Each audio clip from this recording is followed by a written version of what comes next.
Assalamualaikum warahmatullahi taala wabarakatuh. Di dataran kemerdekaan Shah Alam, pagi yang cukup cerah. Pagi ini saya nak berkongsi pasal apa yang saya kongsikan dengan pelatih Akademi Kemahiran Gesir semalam. Jadi saya nak jadikan apa yang saya kongsikan sebagai konten saya pada pagi ini. Senang kerja sikit. Jadi masih ingat lagi apa yang saya cakap semalam ni. Jadi hari ini saya kongsi dengan rakan-rakan media sosial saya. Saya cakap pasal kepercayaan. Pertamanya, kepercayaan itu adalah salah satu pilar dalam semangat mendaki. Tapi kali ini saya nak huraikan sedikit bagaimana kepercayaan itu membina seseorang. Sebab pelatih-pelatih ni, mereka ni perlu disuntik sedikit ilmu santapan rohani supaya mereka sentiasa mencipta keyakinan diri. Manusia ni yakin je. Jangan sesekali kita membiarkan atau suka membuat orang tak yakin.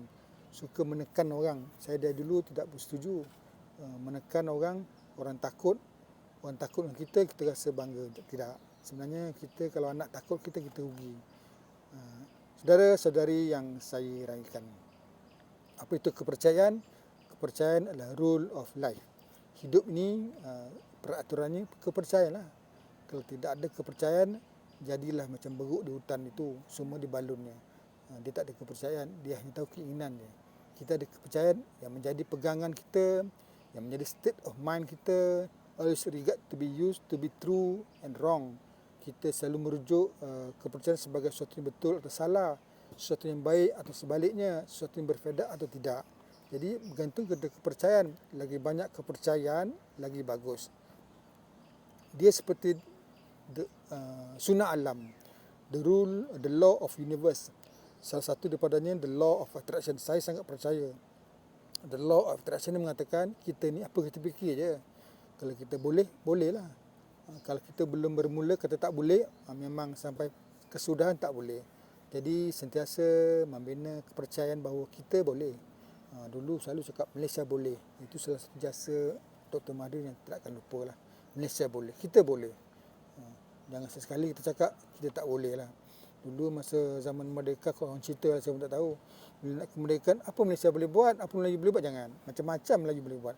Jadi kepercayaan ini adalah bagaimana kita membina sikap kita. Dia adalah selalu ciri komponen penting dalam communication model. Communication model ni bagaimana kita bertindak dan bereaksi lah. Bagaimana kita menyaksikan apa juga yang ada di sekeliling kita, bagaimana kita menapis apa kita lihat, bagaimana kita menghurai, mencerap dan mentafsir. Akhirnya kita bertindak, kita buat persepsi, mencipta wayang minda. Semuanya di antaranya adalah kepercayaan kita. Makna yang kita berikan, tafsiran yang kita buat. Tapi walau bagaimanapun, kepercayaan sentiasa boleh berubah. Tak ada yang tidak berubah dunia ni kan. Jadi kita boleh mengubah kepercayaan untuk mencipta wayang minda berbeza, sikap yang berbeza. Salah satu yang paling penting tentang kepercayaan ini adalah dia adalah sebab mengapa kita bertindak. Kita berbeza dengan orang lain sebab kepercayaan. Saya tidak cakap kepercayaan tentang rukun Islam ni, bukan. Kepercayaan diri. Bagaimana kita percaya sesuatu.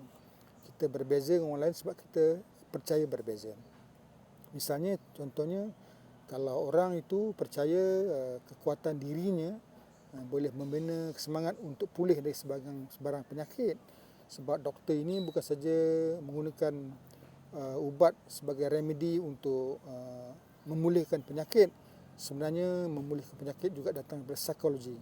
Sesiapa yang pergi akan melalui operasi, sebelum dia melalui operasi itu, dia mesti melalui proses membina keyakinan diri.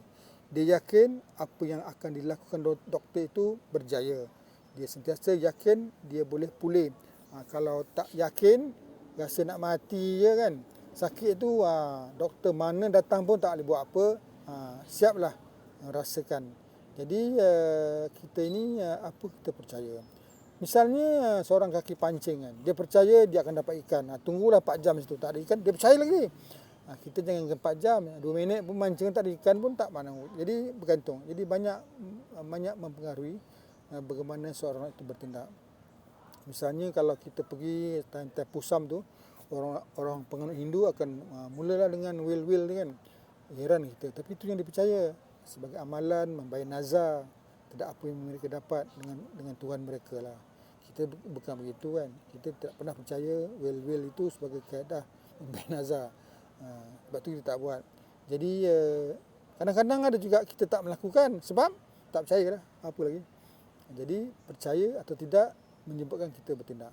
Jadi kita mesti sentiasa bercakap dengan orang siapa pun, apatah lagi anak-anak, cipta kepercayaan. Bagaimana mencipta kepercayaan? Sebab dia tidak pernah kita pertikaikan. Apa yang kita percaya, tidak ada siapa yang boleh pertikaikan. Kita percaya, kita nak dia, contoh dulu-dululah, kita masih muda-muda kan. Nak juga dia tu sebagai pasangan hidup. Orang cakap tak boleh, mak cakap tak boleh. Kita tu orang kaya, nak dia juga. Begitulah kuatnya kalau percaya ni kan. Cerita pasal apa? Dupa Cendana, lakonan Mak Yusof ke. Dia nak juga perempuan tu yang patung tu kan. Dia tak ada orang yang boleh merentasi, mempengaruhi dia supaya tidak berbalik kepada memilih rakyat biasa. Dia nak pilih patung tu juga. Jadi begitulah kuatnya. Kita pun kalau kita percaya ya Allah, susahlah. Tapi akhirnya kita tahu kepercayaan itu boleh berubah, baru sedar. Oh, salah. Sebab apa? Kita percaya berfikir berbeza. Jadi marilah kita membina kepercayaan ini. Bagaimana caranya? Pertamanya kita cipta andaian. Kedua, kita raikan peribahasa lah. Kita banyak peribahasa, dah lupa lah orang peribahasa ni. Ketiga, kita cipta slogan-slogan yang sesuai untuk hidup. Keempat, kita cipta metafor. Metafora ni penting, dah tak ada dah. Baca WhatsApp sekarang, baca TikTok ke, baca Facebook. Orang tak pakai peribahasa ni, susah kan. Kita kena selalu gunakan peribahasa. Cakap dengan anak sekarang kena gunakan sedikit-sedikit peribahasa. Sebab peribahasa, andaian, metafor, slogan akan menjadi kepercayaan. Misalnya andaian. Dalam NLP ada andaian. Andaian presupposition. Andaian itu sebagai percayaan yang kita rujuk sebagai suatu bagaimana kita bertindak. Misalnya, salah satu andaian NLP adalah komunikasi bukan hanya berkongsi maklumat. Komunikasi yang lebih penting tentang maklum balasnya. Janganlah sibuk kita nak share maklumat kita tahu dengan orang. Walhal yang mendengar tak ingin nak tahu pun. Kan? Bukan tak baik maklumat tu. Dia tak suka maklumat tu kan. Cerita pasal politik dengan orang non-partisan. Mana peduli dia kalau lantak lah. Dia tak peduli pun kan. Jadi macam tu. Jadi yang penting komunikasi ni maklum balas. Kita cakap 10, dia faham satu je. Pun jadilah adalah maklumahnya. Tapi kita cakap 10 perkara, satu pun tak faham. Lagi teruk lah kan. Tapi lebih teruk lagi, kita cakap 10, dia faham lain pula. Lagi teruk, dia cipta lah kepahaman dia. Di antaranya, communication adalah sesuatu yang tidak kita sebut. Kita cakap ular itu menjala. Dia cakap ular tu makan orang lah. Susah kan. Jadi cipta lain. Keduanya, satu cukup lah. Keduanya tentang peribahasa. Kita kena raikan tentang peribahasa ni, pepatah yang sentiasa memberi pengajaran hidup. Misalnya, tidak semua peribahasa boleh pakai lah. Nanti peribahasa yang terbaik adalah di mana ada kemahuan, di situ ada jalan. Percayalah. Ataupun harimau mati meninggalkan belang, manusia mati meninggalkan nama. Kita mati ni tinggallah nama, tinggalkanlah legasi. Bukan nama Zulhari itu bukan. Kita meninggalkan nama Zulhari pernah berjasa, Zulhari pernah membuat baik itu. Jangan dengan Zulhari pernah buat jahat lah. Kesian, malu anak-anak kan. Ketiganya, kita mesti mencipta slogan. Kita selalu dihipnotis dengan slogan ni. Slogan ni adalah hypnotical statement. Sentiasa boleh memukau ataupun dipukau lah, kita sendiri dipukau. Contohnya, baru ni saya tengok satu slogan near and safe. Itu slogan Speedmart 99. Kita telah mula mencipta satu kepercayaan bahawa Speedmart 99 ni murah dan dekat. Jadi semua cari kat Speedmart. Tak lama lagi saya pun ada katnya, tak lama lagi lah, tak tahu lah sekarang. Jadi slogan, kita ciptalah slogan kita. Contohnya aku boleh, aku sentiasa boleh. Semalam ada belajar cakap cipta slogan, dia mencipta. Cipta slogan ni adalah balik pergi masjid pakai selipar, balik pakai kasut. Aku tak guna kau cakap. Sekali ciptalah metafor. Metafora ni adalah bagaimana kita menggunakan kiasan lah. Kiasan yang objek yang tersirat.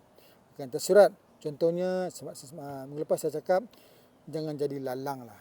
Lalang ni seumpama tidak ada pendirian, tidak tetap, tiup angin je. Tapi semalam saya cakap, perkongsian lepas saya cakap, kadang-kadang kita perlu jadi lalang. Sebab lalang tu adalah memastikan kelangsungan hidup tentang survival. Apa guna bertegas tak mau jadi lalang, tegas dengan pendirian, tapi kita susah. Jadi kadang-kadang perlu jadi lalang. Jadi sekianlah saja perkongsian kita pagi ini, semoga berfaedah. Darling? Assalamualaikum. Waalaikumsalam. Semoga berfaedah.